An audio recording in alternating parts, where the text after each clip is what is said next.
All right, welcome back once again to another episode of the Contrarians. This is one of our regular shows where we one of the team picks an album that is possibly a contrarian choice of a favorite album of a certain band, but they believe in their heart of hearts that this is the greatest album by this band. And we've got an esteemed guest once again, Tim Durling, who's going to be talking about the band Mötley Crüe for us. So take it away, Tim. Give us a little bit of a brief history of the band, and then tell us what your pick is for greatest Mötley Crüe album.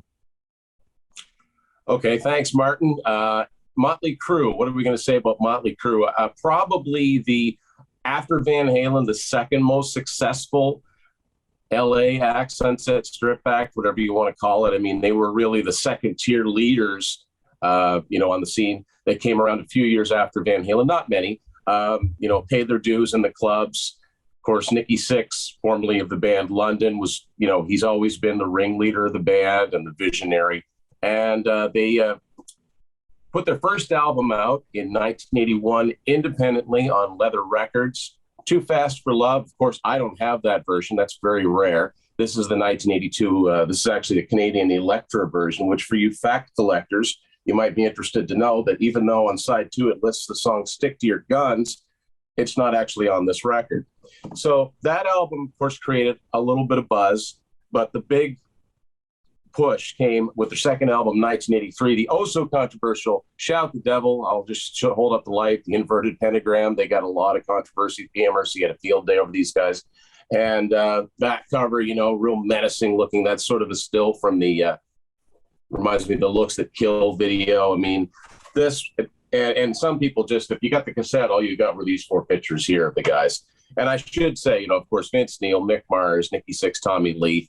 Usually it's always been those 4. Somehow those 4 are all still alive against all odds. Big change happened, 1985, another successful album, but Theater of Pain. This gave the band their very first top 40 single with their cover of Brownsville Station, Smoking in the Boys' Room. 1987, Girls, Girls, Girls, title song was a big hit. Wild Side came off this album. And then Nikki Sixx almost dies. You can say that a lot of times, but he was literally pronounced clinically dead. They do their, as Martin says, their Go to Vancouver and Try Harder album. This is probably the alpha of that album. No better example of that than Dr. Feelgood. This came out in 89. This is their biggest selling album. I believe it currently sits at about 5 million in the States. It had, I need this one on vinyl. It had 5 singles, 4 of which were top 40. And this album did very, very well for them. They followed that up with what I still think is the best Mötley Crüe compilation. Not the easiest one to find these days, Decade of Decadence. My opinion, if this had a studio version of Kickstart My Heart, it would be complete. This had 3 new songs and 2 songs that had appeared elsewhere, but never on a Crüe album. Then, of course, what do? They lose their lead singer, Vince Neil. He's either asked to leave or fired, depending on who you ask. They get John Corabi, who had been kind of kicking around the scene for a few years. He was in a band called The Scream. They did an album in 91. He appeared, and they only did the one album together, the self-titled one, which sometimes you get it with a yellow cover. Yeah, sometimes you get it with a red cover. Mine's yellow on the side. I wonder if yours is red on the side.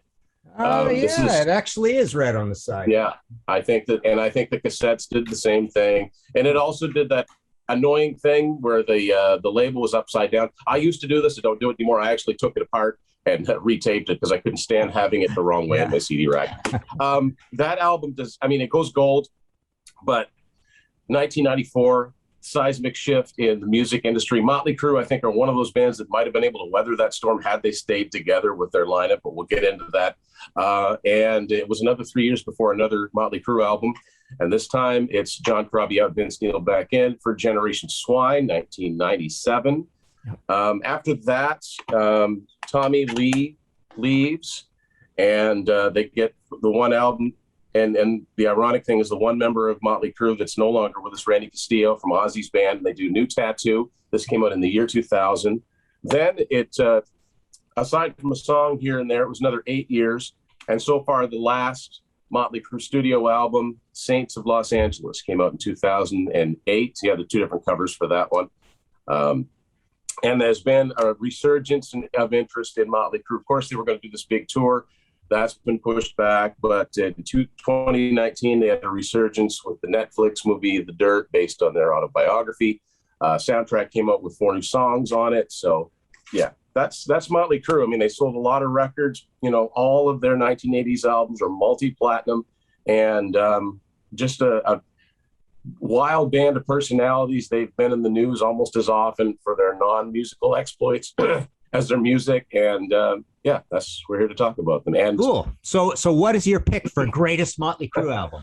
Well, this is, my understanding is this is going to be an easier job for me than most of the ones that I've done on here, but I am pushing for this one. The self-titled one from 1994, the John Corabi album. There's John right there with the rest of the band. Okay. I think this is a fantastic album. I think there's a lot of smart songs on here, a lot of successful songs. One of the arguments I've heard over the years, Tim, just for the record, just to interrupt you, I thought you were picking Too Fast for Love. So this is interesting. So it'll be a bit of a surprise, but sure, go ahead. I don't have a lot of stats on this, but I thought you were going for Too Fast for Love, but go for it. I kind of agree with you a little bit, but go ahead. Well, sorry to interrupt.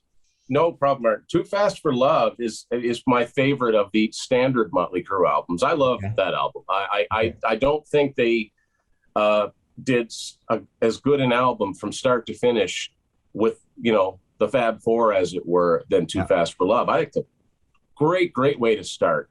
Not that they haven't had moments along the way, but, I really like that one. But this album, it's, to me, this picks up where the new songs on Decade of Decadence picked up, because I've gone on record as saying my favorite Motley Crüe song of all time is Primal Scream, which was a single off of this album. I think that was a fantastic song. It picked up, it continued the Bob Rock production from Dr. Feelgood, big heavy drums, but it just seemed smarter to me, and I don't know how else to say it. And to me, that continued on here, even though it's a completely different sound because they have a completely different singer. Now, this is going to be a controversial opinion, and I'll probably get flamed for this one. I was never a huge Motley Crüe fan, but I was surrounded by friends that were into them, so I knew their music. And yeah, you could not escape Motley Crüe. This is actually the first Motley Crüe album I actually purchased. And then I went back and bought the other ones. But I heard the first single from this, Hooligan's Holiday. I saw the video. I thought, that's really cool. My interest was piqued with Primal Scream. So this is, to me, it's that smart writing that Nicky was getting into. And I will say this is what's going to get me, the hate mail, I'm sure. But I always thought, and I'm not picking on the guy to pick on him, because the poor guy's been getting a lot of slack lately for the shape he's in and his voice. I always thought Vince Neil was the weak link in Motley Crüe. And that doesn't mean, that's not necessarily a bad thing. Every band has their strong and weak links, and they all work together, and it's really the sum of the part, or the whole is greater than the sum of the parts. And this band kind of succeeded despite everything. They're an odd mix because, Nicky's a talented songwriter in the hard rock realm, and he can write in other mediums too. As a bass player, he's always done what was needed for the song. He's always served the song. But as a songwriter, that's the reason people know Motley Crüe is the songs, and he wrote the song. We all know that.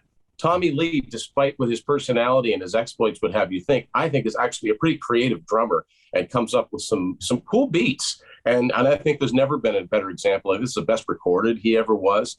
Mick Mars is this guy who was relatively older than the rest of the guys, who's playing this heavy, heavy blues guitar. I mean, his tone you don't mistake for anybody else. He was never really a shredder. He could play some fast licks, but mostly he put these bluesy licks behind it. And then you have Vince Neil, who just kind of happened along. He was a blonde lead singer. Nicky has said he picked him because of the effect he had on the crowd. The girls went wild for him. And, though he had a distinctive sound, that's the best thing I could say. You knew it was Vince when you heard him. But I think when they got John Corabi, they got someone with a strong, heavy, bluesy, raspy voice who could also play guitar, who could also really contribute to the writing. And I think a lot of their best ideas ended up on this album. But like I said, my favorite Motley Crüe album of the regular lineup, Too Fast for Love, I just showed you a bunch of the catalog. I'm a Motley Crüe fan. I really like this album. And I like these outlier albums, a little bit like Poison's Native Tongue, where you have a key member gone. Let's see what the other ones sound like when you replace them. So like I said, this one's still produced by Bob Rock in Vancouver. The band were in various states. So that the recovery thing that happened with Dr. Feelgood probably didn't last as long as the press would have you think. And they kind of fallen off the wagon at this point, but they still kept it together and put a really cool album together. Now, they were obviously really inspired because they came up with extra songs. My CD copy still has this order form for this EP called Quaternary. I never ordered it. Most of the songs, let me just find it. I dug it out here because most of the songs on that EP eventually appeared on this Supersonic and Demonic Relics that came out, which is kind of a cool compilation. But as far as the album itself, it's a long album. There's 12 songs on it. Songs tend to be 4.5, 5 minutes. Now, I don't like the packaging. It's very, very 90s. It's very cluttered. There's lyrics to songs like 10,000 Miles that aren't even on here, and it's not the complete lyrics. I mean, Metallica did this with Load. You can see so many examples of just messy graphics and colors splashed everywhere. And there's this quote from Nicky who's trying to sound really profound. And it's and I, on the back it says listen. I think they wanted people to honestly do that and forget their preconceived notions of what a Motley Crüe album would sound like. And unfortunately, not enough people did, I don't think. The album came out of the gate, I think top 5. It went gold. But I remember seeing it in the delete bins by the year's end with the chunk cut through it, and you could, add this to your collection pretty cheap.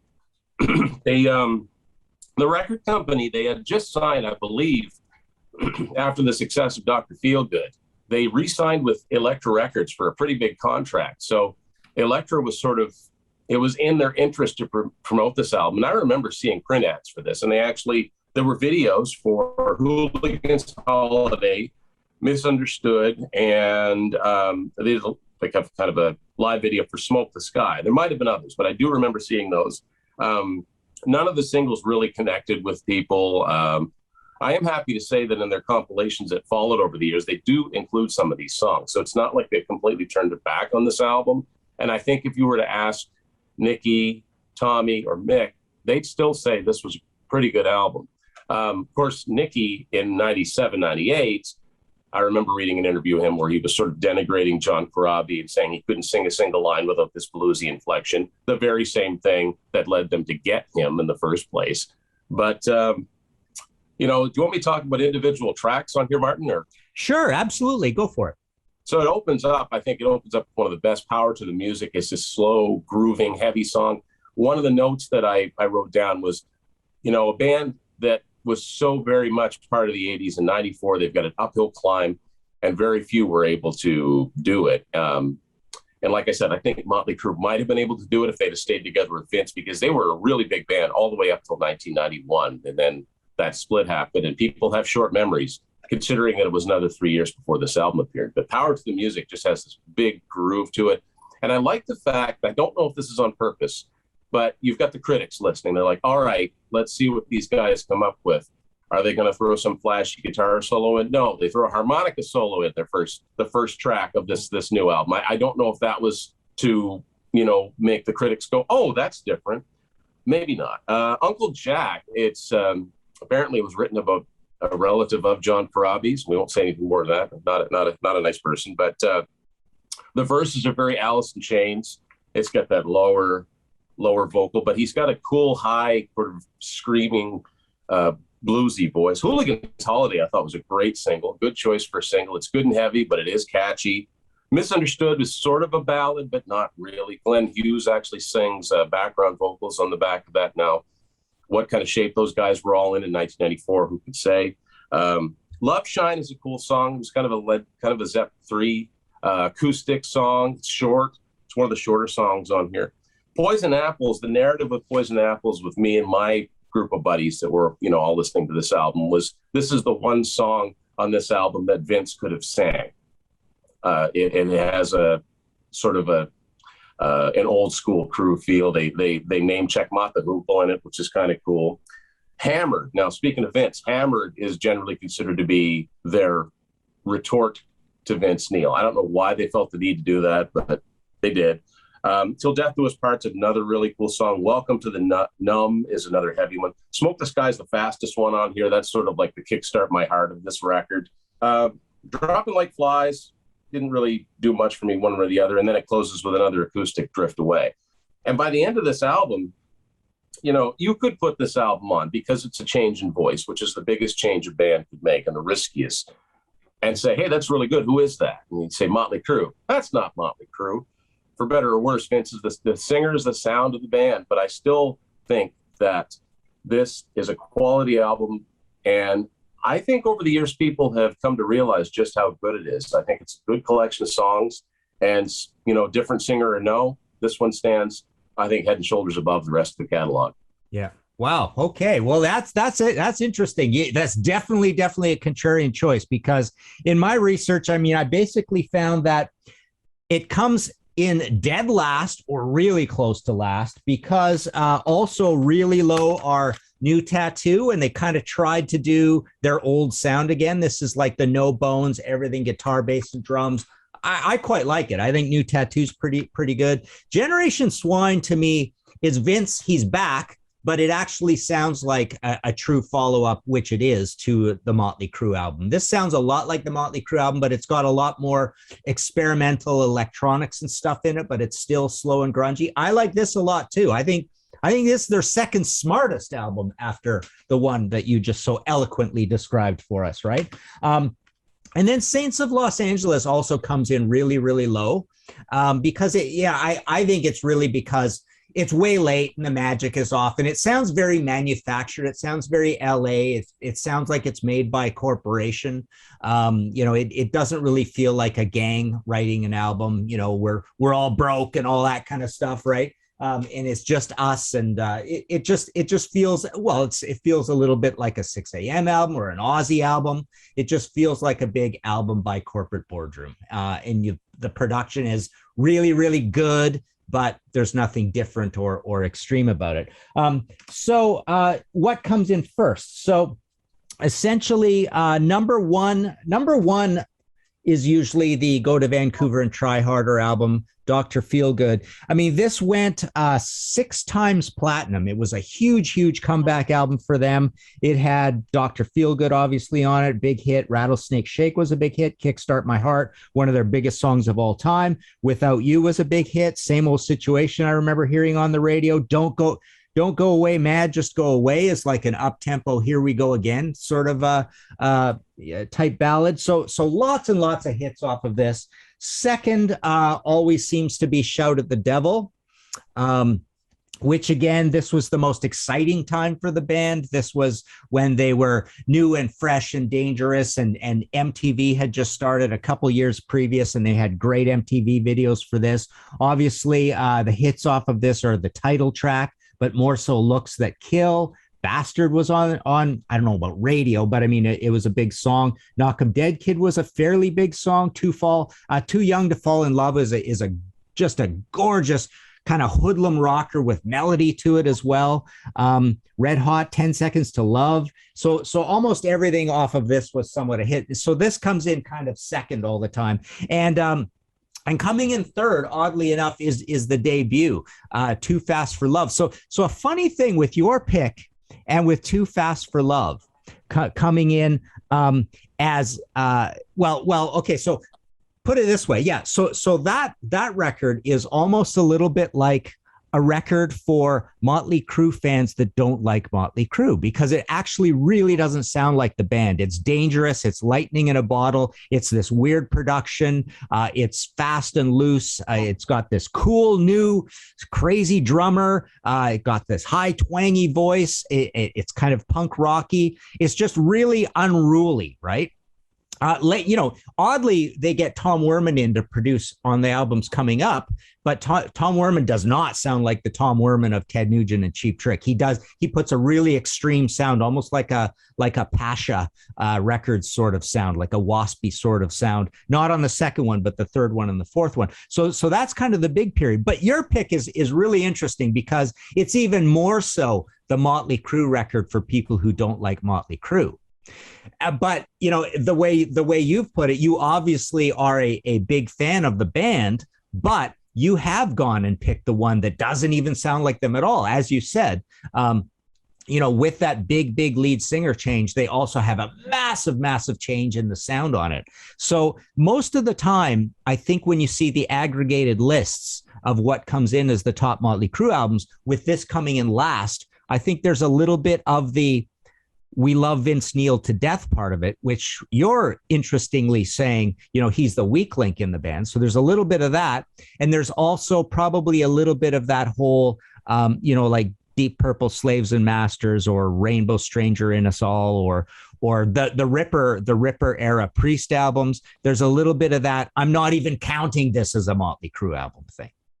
But I remember when that came out at the time, we were just starting the magazine out, and it was a massive push on for that record. There was so much promotion, as you mentioned, right? There was a lot of promotion. They were really trying to stay famous. And don't forget, they're following up an album that is 6 times platinum. So there are huge expectations for the band. So they went platinum, 4 times platinum, 4 times platinum, I think 4 times platinum again, and then 6 times platinum. And then this drops down to gold.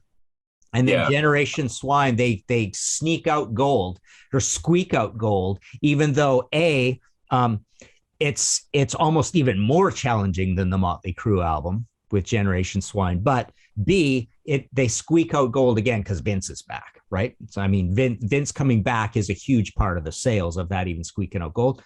They never certify again. You were going to say something? Yeah, no, it's fun because in between Dr. Feelgood and the self-titled, they put out Decade of Decadence, which is almost a new album. I mean, it had 5 songs that weren't on a Motley Crüe album before. The rest were hits. It, I think, went double platinum. Okay. I think it did quite well. So yeah, but the grunge scene, the 90s scene for 80s bands was a really rough time. And it almost wouldn't have mattered what they did, but I still think if they'd have stuck together with Vince and maybe stuck a new album out, maybe if they'd have put an album out when Vince put Exposed out, which is a pretty good album, they might have maintained a foothold. They might not have had hit singles anymore, but they might have been able to sell albums somewhat. They might have become like an AC/DC or an Aerosmith, who were just sort of immune to trends. I think of all the bands of their era, or Van Halen, they had the best shot of doing that, but they threw the shot away. Generation Swine, I find, is a very challenging listen. I remember a buddy of mine who's a huge Crüe fan. He and I bought this at the same time, and we're driving home listening to it, and we just keep looking at each other. First of all, I don't think the production's very good on it. I can't remember if it was, I think there's a lot of producers on this album, and they had their hands in it too, but it's got some good songs on it, but I think a lot of them are ruined kind of by the production. But then there's some other songs I just kind of scratch my head. But yeah, this is trying to graft Vince onto an album they had pretty much finished with John Corabi. I think John features in on writing credits on a couple of the songs here.